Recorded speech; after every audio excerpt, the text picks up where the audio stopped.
तो everybody remembers कि हमने नेशनल इनकम में सर्कुलर फ्लो ऑफ इनकम में चिल्ड्रन टू सेक्टर मॉडल पढ़ लिया था। With saving investment, without saving investment, सही था, सबको समझ में आ गया था। थ्री सेक्टर मॉडल भी हमने पढ़ लिया था। और आज हमको स्टार्ट करना है सर्कुलर फ्लो ऑफ इनकम का फोर सेक्टर मॉडल। सो अपनी क्लास वर्क कॉपी सब बच्चे ओपन कर लें और हेडिंग डाल लें circular flow of income four sector model. Four sector model बड़ा ही आसान होता है, कोई इसमें बहुत बड़ी रॉकेट साइंस इन्वॉल्व नहीं है चिल्ड्रन। आप सबको पता है the first sector is house hold, the second sector is business firm, the third sector is government, and the fourth sector is actually import and export zones, that is the rest of the world। खोपड़े में बात गई। तो यहाँ पे आप लिख लें house hold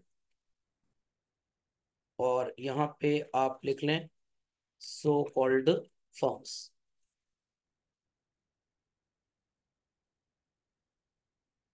and here and after we'll mention government, और फोर्थ सेक्टर मॉडल में आ जाएगा rest of the world. Is that clear? Open economy का मॉडल है। आपसे एमसीक्यू में भी पूछ सकते हैं, name the model used for understanding circular flow of income which is related to open economy, which is related to open economy. Option A दे देंगे two sector model without saving investment, B दे देंगे two sector model with saving in investment, C देंगे three sector model और D दे देंगे four sector model. तो open economy में कौन सा मॉडल काम करेगा भाई? Four sector. तो ये हो गई बच्चों closed economy when we do not have import export, और रेस्ट ऑफ द वर्ल्ड मिल गया इनके साथ, तो क्या बन गया ये? Open economy. इतनी बात सबको समझ में आ गई? चलिए, मेरी ड्राइंग कोई बहुत अच्छी तो है नहीं, तो what I will be doing, मैं थोड़ा एरोज खींच खाच देता हूं ताकि आपको देखने में बहुत अच्छा लगे। तो हाउस होल्ड्स फर्म्स को फैक्टर सर्विसेज प्रोवाइड करेंगे in the form of what and what children? In the form of land, in the form of labor, in the form of capital, and in the form of entrepreneurial services। खोपड़े में बात गई। और बदले में land के लिए क्या पे करना पड़ेगा हमें? रेंट। लेबर के लिए क्या पे करना पड़ेगा बच्चों? वेजेस। कैपिटल के लिए क्या पे करना पड़ेगा? इंटरेस्ट। और entrepreneur को profit. Is that understood well by all? क्या बच्चों सो कॉल्ड फर्म्स इनको फ्री में काम करवाएंगी? The answer is no sir. हम ऑलरेडी लिख चुके हैं rent, wages, interest and profit जैसी चीजें इनको मिल जाएंगी। यहां तक समझने में कोई प्रॉब्लम किसी को? बदले में ये गुड्स एंड सर्विसेज फर्म्स को बना के देंगे, और वो goods and services firms will be ultimately selling to home children? Firm ये गुड्स एंड सर्विसेज किसको बेचेगी बच्चों? किसी को भी नहीं, हाउस होल्ड को। और हाउस होल्ड को करना पड़ेगा इसका पेमेंट गुड्स एंड सर्विसेज के लिए। Any doubts? Many doubts? नहीं समझ में आई बात? बात नहीं समझ में आई? बात समझ में आ गई? चलिए, तो बच्चों आपको नजर आ रहा होगा मैंने गुड्स एंड सर्विसेज और लैंड, लेबर, कैपिटल, एंटरप्रेन्योर के ऊपर एक ग्रीन कलर का रेक्टेंगल ड्रॉ किया है, isn't it? Rent, wages, interest on profit पे एक ऑरेंज, और payment for goods and services पे भी ऑरेंज कलर का रेक्टेंगल ड्रॉ किया है। तो जो ऑरेंज कलर का रेक्टेंगल है ये एक तरह का फ्लो रिप्रेजेंट कर रहा है, और ये जो ग्रीन कलर का रेक्टेंगल है ये भी एक तरह का फ्लो रिप्रेजेंट कर रहा है। People need to answer me which rectangle is representing which type of flow children? बताइए बताइए, कौन सा रेक्टेंगल किस तरह का फ्लो रिप्रेजेंट कर रहा है बच्चों? जो सो कॉल्ड ऑरेंज कलर का है that is reflecting real flow. Yes, very good, it is reflecting money flow, very good. और ये दूसरा वाला क्या रिफ्लेक्ट कर रहा है? Real flow. कुछ लोग कह रहे हैं हम तो सोच रहे थे वाटर फ्लो करेगा। चलिए, वो वाटर तब फ्लो करेगा जब कंपार्टमेंट में भी फेल होंगे और आंख से आंसू बहेंगे, तब वाटर फ्लो होगा। तो जो रियल फ्लो, मनी फ्लो नहीं समझेगा वो वाटर फ्लो समझेगा। इतनी बात समझ में आ गई? तो ये टू सेक्टर मॉडल था without saving and investment. Saving and investment गई भाड़ में, हमको उससे कोई लेना देना नहीं है। चला जाए आगे बच्चों, चला जाए आगे बच्चों। चलिए, how government is related with the firms and how government is related with the businessman, ये भी एक बार जिक्र कर लेते हैं। वैसे तो आपको आता है। House holds will get employment, government उनको पैसा पे करेगी, वो सब बात की बात है। और government so called house hold हो या फर्म्स हो, अपनी जेब भरने के लिए क्या कलेक्ट करेगी बच्चों? टैक्स। Is that clear? तो ये रिश्ता क्या कहलाता है? सबको समझ में आ गया भाई? सबको समझ में आ गया? बदले में government so called household को और फर्म्स के साथ क्या रिश्ता निभाएगी? Let us understand this as well. यहां तक की कहानी सबको क्लियर होगी? पक्का? अब ये जो ब्लैक एरो गवर्नमेंट से सो कॉल्ड फर्म्स की तरफ और गवर्नमेंट से हाउस होल्ड की तरफ जा रहा है बच्चों, ये दो मीनिंग कैरी करेगा, इसलिए मैं इसको डबल एरो ड्रॉ कर रहा हूं। चलिए, ये डबल एरो सबको नजर आ गया? डबल एरो सबको नजर आ गया भाई? चलो, तो here and after government will take factor services. I repeat children, government will take factor services and in factor services के लिए गवर्नमेंट सो कॉल्ड पेमेंट करेगी इंडिविजुअल लोगों को। दो तरह का पेमेंट करेगी चिल्ड्रन। मैं सो कॉल्ड पेमेंट को यहां से घुमा के यहां पे एक्सप्लेन कर देता हूं आपको। One is called as transfer payment and other is called as what? Factor payment. अब ये कौन कौन से पेमेंट होते हैं आपको याद होने चाहिए, आपने लास्ट लेक्चर में पढ़े थे। बदले में कोई भी काम हम आपसे नहीं ले रहे हैं, स्कॉलरशिप दे रहे हैं, ओल्ड एज पेंशन दे रहे हैं, अनएम्प्लॉयमेंट अलाउंस दे रहे हैं, सिकनेस बेनिफिट दे रहे हैं, राशन फ्री में दे रहे हैं, it is all called as what? Transfer payment. और जब आपके पापा गवर्नमेंट ऑफिसर हैं, जज हैं हाई कोर्ट में, सुप्रीम कोर्ट में, मान लीजिए वो एडवोकेट हैं, लेटर से गवर्नमेंट हॉस्पिटल में डॉक्टर हैं, पुलिसमैन हैं, डिफेंस में जॉब करते हैं, आर्किटेक्ट हैं, गवर्नमेंट कॉन्ट्रैक्टर वगैरह वगैरह, कुछ भी गवर्नमेंट उनको सैलरी दे रही है, तो इसे क्या बोला जाएगा बच्चों? Factor payment. और जब गवर्नमेंट एम्प्लॉइज रिटायर हो जाते हैं तो उनको स्कॉलरशिप मिलती है, बदले में कोई काम दो लोग करते नहीं, तो इट इज ट्रांसफर पेमेंट। अब खैर स्कॉलरशिप वगैरह, सॉरी स्कॉलरशिप कह रहा हूं मैं, पेंशन मिलती है। अब तो सरकारी नौकरियों में पेंशन का कॉन्सेप्ट भी धीरे धीरे खत्म हो रहा है। यहां तक कहानी समझ में आ गई? यहां तक कहानी समझ में आ गई? अब हम यहां से सो कॉल्ड परचेजेस करेंगे, दैट इज बिजनेस फर्म से, और बदले में उनको क्या पे करेंगे? उनके परचेजेस का पैसा। और सो कॉल्ड ये जो पेमेंट्स होंगी फॉर परचेजेस भी होंगी children, and many a times government आपको फाइनेंशियल एड, फाइनेंशियल हेल्प देगी। या तो आपसे जो टैक्स लेना है वो आपको छोड़ देंगे, या आपसे टैक्स लिया और कुछ आपको वापस कर दिया। तो एक केस में पैसे का मूवमेंट होगा, एक केस में पैसे का मूवमेंट नहीं होगा। तो ये भीड़ ज्यादा ना हो जाए, इसलिए मैंने सिंगल एरो को ही दो साइड मार्क कर दिया। थ्री सेक्टर सबको समझ में आ गया? पक्का? चलिए, अब पढ़ेंगे आप what is called as four sector में कौन सी चीजें रियलिटी में होती हैं। हाउस होल्ड्स मतलब आपके परिवार के कुछ लोग विदेश चले गए सो कॉल्ड जॉब करने के लिए। तो जब वो विदेश जाएंगे तो हाउस होल्ड्स अपनी सर्विसेज कहां पे देंगे? फॉरेन कंट्री में। और बदले में फॉरेन कंट्री से पैसा कमा के लाएंगे। यस और नो चिल्ड्रन?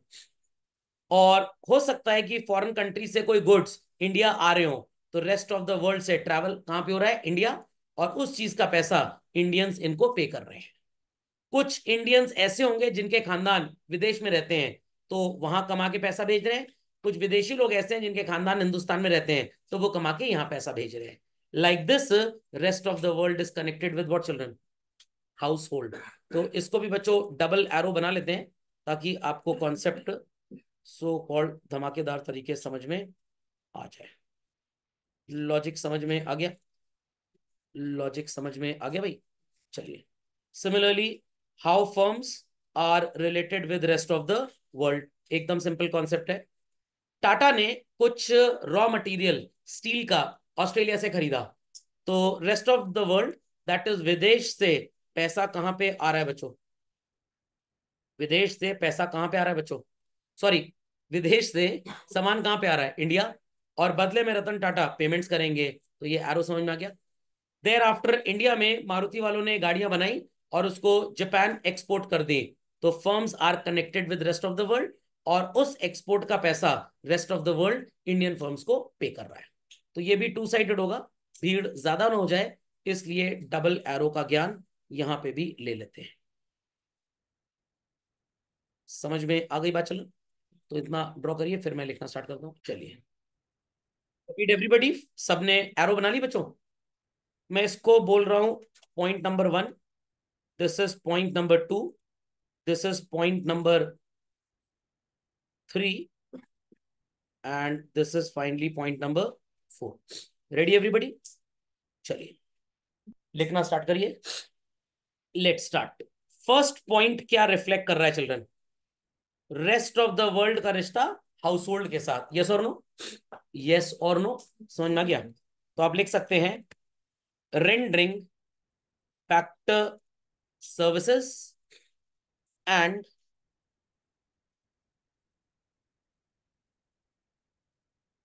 सेंडिंग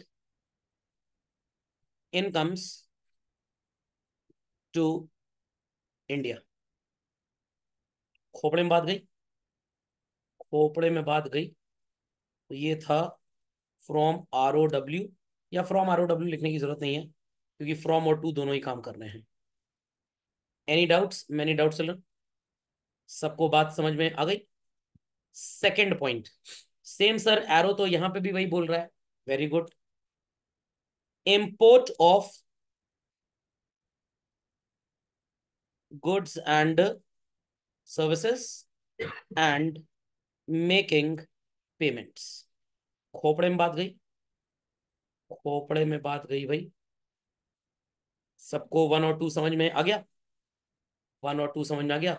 तो रेंडिंग फैक्टर सर्विसेज बच्चों is called as real flow और मनी फ्लो। रियल फ्लो और money flow. Real flow, very good. And जो उसके बदले में पैसे का लेन देन हो रहा है बच्चों, that is called as what? Money flow. Similarly जब हम गुड्स एंड सर्विसेज इंपोर्ट करेंगे, that is which kind of flow children? जब गुड्स और सर्विसेज का इंपोर्ट करेंगे तो वो किस प्रकार का फ्लो है भाई? Real flow. और उसके बदले में जब पैसे का लेन देन होगा तो that is called as what? Money flow. Any doubts? Many doubts? खोपड़े में बात गई? चलिए पॉइंट नंबर 3, बिजनेस फर्म्स का क्या रिलेशनशिप है? Business firms so called import और एक्सपोर्ट कर सकती हैं गुड्स एंड सर्विसेज का। आई repeat children, they can import goods and services और बदले में पेमेंट दे देंगी। और जो गुड्स एंड सर्विसेज उन्होंने इंडिया में बनाए उनको ये फाइनली एक्सपोर्ट कर सकती हैं चिल्ड्रन। एक्सपोर्ट करेंगे तो ऑब्वियस सी बात है, पैसा आएगा या पैसा जाएगा? पैसा आएगा। तो ये रिश्ता सो कॉल्ड फर्म्स का, बिजनेस हाउसेस का, rest of the world that is विदेशी ताकतों के साथ है। समझ में आ गई बात? कुछ बच्चों का सवाल था, सर गवर्नमेंट का भी रेस्ट ऑफ द वर्ल्ड के साथ रिलेशनशिप है? हाँ, मोदी जी जाते रहते ना विदेश यात्रा करने। So like this rest of the world is related with government. जैसे गवर्नमेंट FDI नॉर्म्स थोड़े से स्ट्रिक्ट कर दे, इजी कर दे, तो लाइक दिस FDR गवर्नमेंट का रिश्ता किसके साथ क्रिएट करेगा? रेस्ट ऑफ द वर्ल्ड के साथ। But that is not a part of the syllabus, but आप इसका मतलब अब समझ चुके होंगे। कोई क्वेरी बच्चों किसी की? समझ में आ गया? झटपट अपडेट कर लें। ध्यान से सुनिएगा, ध्यान से सुनिएगा। कहाँ गया कॉन्सेप्ट भाई? कहाँ गए नोट्स? हाँ, चलिए सबको स्क्रीन पे ये मैग्नेटिक फील्ड नुमा कुछ नजर आ रहा है?